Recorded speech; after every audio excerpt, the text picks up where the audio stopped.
নমস্কার বন্ধুরা, সকলকে আমার চ্যানেলে স্বাগত। 2026 বিধানসভা নির্বাচনের জন্য এবারে একগুচ্ছ ছুটির তালিকা ঘোষণা করা হলো নির্বাচন কমিশনের তরফ থেকে, এবং এই নিয়ে একটি অত্যন্ত গুরুত্বপূর্ণ অর্ডার জারি করা হয়েছে। এই অর্ডারটি কী বিষয়ক এবং কী কী বলা হয়েছে এবং কবে কবে ছুটি থাকছে, সকল কিছু নিয়ে আজকের ভিডিওতে বিস্তারিতভাবে আলোচনা করব। ভিডিওটি অত্যন্ত গুরুত্বপূর্ণ, তাই প্রথম থেকে শেষ পর্যন্ত অবশ্যই ধৈর্য সহকারে দেখবেন এবং ভালো লেগে থাকলে অবশ্যই একটি লাইক করবেন এবং সকলের সঙ্গে শেয়ার করবেন। আর সেই সাথে চ্যানেলে যদি প্রথমবার হয়ে থাকেন এই রকমের ইনফরমেটিভ ভিডিও আরও দেখার জন্য, যারা এখনও পর্যন্ত চ্যানেলটিকে সাবস্ক্রাইব করেননি তারা অবশ্যই চ্যানেলটিকে সাবস্ক্রাইব করে নিতে ভুলবেন না। তাহলে চলুন আমরা বিস্তারিত জেনে নিই। দেখুন, এই অর্ডারটি জারি করা হয়েছে government of West Bengal finance department audit branch Nabanna থেকে। ডেটটা দেখুন 30শে মার্চ 2026, অর্থাৎ আজকে এই অর্ডারটি জারি করা হয়েছে। এবার মেমোরেন্ডামে কী বলা হয়েছে আমরা দেখব। প্রথমত এই বিষয়টি অনেক বিস্তৃতভাবে লেখা আছে, আমি যে মূল বিষয়গুলি সেগুলি আপনাদের সামনে তুলে ধরছি। প্রথমত, সমস্ত ধরনের সরকারি প্রতিষ্ঠান, সেটা সরকারি অফিস বা সমস্ত ধরনের আন্ডারটেকিং অফিস বা শিক্ষা প্রতিষ্ঠান যেগুলো আছে সরকারি প্রতিষ্ঠান, সমস্ত কিছুই কিন্তু প্রথমত বন্ধ থাকছে ভোটের দিন। ভোটের দিন বলতে এক্ষেত্রে দুটো দফায় ভোট নেওয়ার মানে এখানে পরিকল্পনা করা হয়েছে। একটা হচ্ছে 23শে এপ্রিল এবং একটা হচ্ছে 29শে এপ্রিল।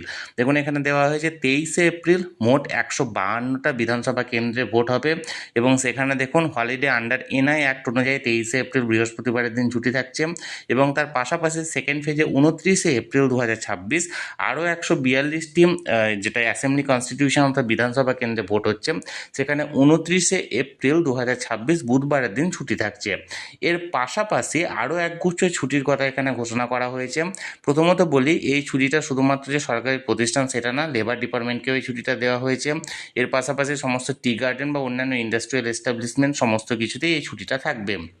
এবার এর পাশাপাশি ইন দ্য ইভেন্ট অফ এ রিপোল, যদি কখনো কোনো বুথে রিপোল বা পুনরায় পোলের প্রয়োজন হয়, তাহলে সেক্ষেত্রেও এখানে আর একটি ছুটি দেওয়া থাকবে সেই সমস্ত কর্মচারীদের। পাশাপাশি আরও একটি ছুটি ঘোষণা করা হয়েছে সেই সমস্ত কর্মচারীদের জন্য যারা একটি বিধানসভা কেন্দ্রে চাকরি করছেন এবং অপর বিধানসভা কেন্দ্রে তার বাস অর্থাৎ তার বাড়ি বা সেখানকার ঠিকানা তিনি ভোটার। এবার হয়তো দেখা গেল তার একটা দফাতে তার নিজের চাকরির এলাকায় ছুটি থাকছে এবং অপর দফাটায় নিজের যেখানে ভোট হবে অর্থাৎ নিজের বাড়িতে সেই জায়গাতেও ভোট দেওয়ার জন্য কিন্তু এখানে একটা স্পেশাল হলিডে এখানে দেওয়া হচ্ছে।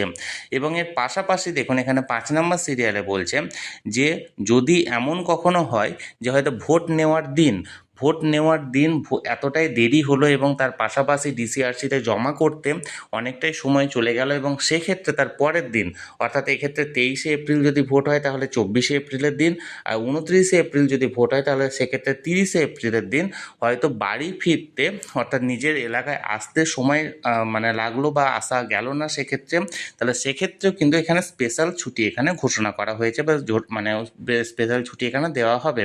এর পাশাপাশি যে সমস্ত পোলিং স্টেশন বা যে সমস্ত মানে অফিসগুলোতে পোলিং স্টেশন হিসাবে কাজ করা হবে অর্থাৎ যেখানে ভোট হবে এক কথায়, এবং এর পাশাপাশি যে সমস্ত কেন্দ্রগুলি ডিসি বা আরসি হিসাবে ব্যবহার করা হবে, তাহলে সেগুলোতেও ভোটের আগের দিনও ছুটি থাকছে। অর্থাৎ ধরুন এক কথায় একটা প্রাইমারি স্কুলে বা একটা প্রাথমিক বিদ্যালয়ে হয়তো ভোট হচ্ছে, সেক্ষেত্রে 23শে এপ্রিল যদি ভোট হয় তাহলে তার আগের দিন অর্থাৎ 22শে এপ্রিলও ছুটি থাকছে, 23শে এপ্রিলও ছুটি থাকছে এবং 24শে এপ্রিলও ছুটি থাকছে।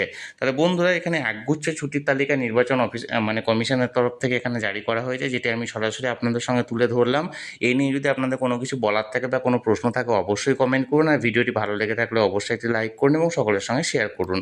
আর সেই সাথে চ্যানেলে প্রথমবার হলে অবশ্যই চ্যানেলটিকে সাবস্ক্রাইব করে রাখুন। ধন্যবাদ, দেখা হচ্ছে পরের ভিডিওতে।